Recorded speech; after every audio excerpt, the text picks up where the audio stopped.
Keď som začínal s vývojom stmievača mojich LED svetiel, vôbec som netušil, čo všetko ma pri tom vývoji môže postretnúť.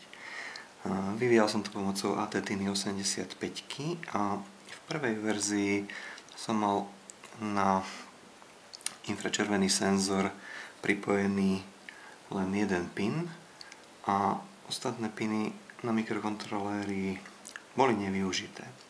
Keď som ale dával do činy vyrábať plošný spoj, napadlo ma, že možno preventívne do budúcnosti by sa tam hodili vyviesť ešte nejaké ďalšie 2 vstupy, ale vôbec som netušil, na čo by boli dobré, tak som ich sem len vyviedol a v prvej verzii som ich na nič nepoužíval.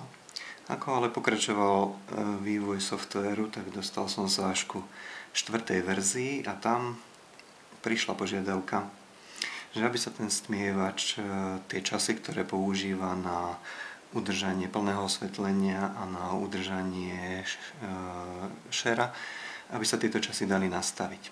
Tak som premýšľal, ako si s tým problémom poradiť a vzhľadom na to, že tu na tieto 2 piny boli k dispozícii vyvedené, použil som riešenie také, že na mikrokontroléri som zapol interný pull-up rezistor na jeden z týchto výstupov a pomocou neho je možné mikrokontrolér programovať.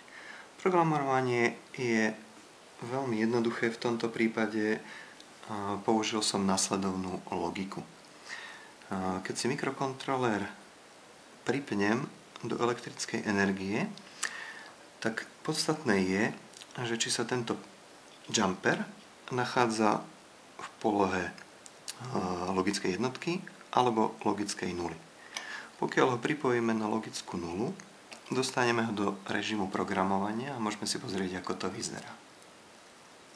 Čiže v tomto režime mikrokontrolér publikáva LED-kou a tým signalizuje, že je pripravený na činnosť. Keď prepnem zase signál do pozície logickej jednotky, tak každú sekundu 2-krát poblikne a tým pádom vieme nastaviť opätovným zastrčením jumpera, že ideme programovať druhú fázu. Keď ten jumper opäť povytiahneme, tak teraz zase 2-krát poblikáva a tým nastavujeme dĺžku fázy šera.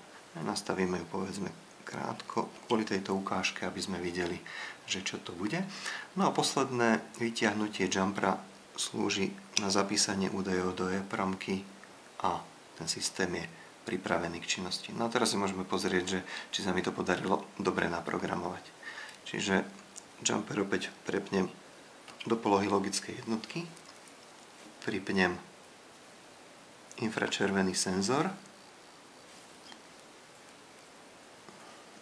a keď si spustíme ten systém, tak by sme mali vidieť, tak tu ho zaťažím, pretože ten káblik nie je veľmi priateľský k okoliu. A teraz si môžeme vyskúšať, že ako sa to bude správať.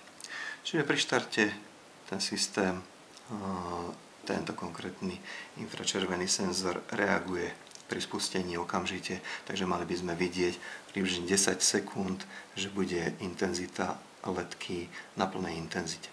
Samozrejme pri tomto prezentačnom videu som nepripájal sem LED pásik, pretože je to skôr nepríjemné pri takomto nakrúcaní, než užitočné pozerať sa do plného svetla LED pásiku.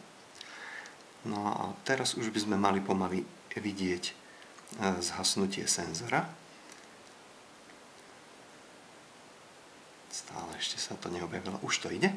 Čiže už teraz pomaličky sa stmieva, takže pravdepodobne som to nasprogramoval asi na 15 sekúnd. A teraz tých záverečných 10 sekúnd, čo som tu nastavil na dĺžku šera, tak to nám svietí a teraz už to začalo vypínať. A opäť si to môžeme vyskúšať, keď senzoru zasignalizujem, tak LED-ka sa rozsvieti a zase bude nasledovať 15 sekúnd plného osvetlenia a potom tých pár sekúnd šera.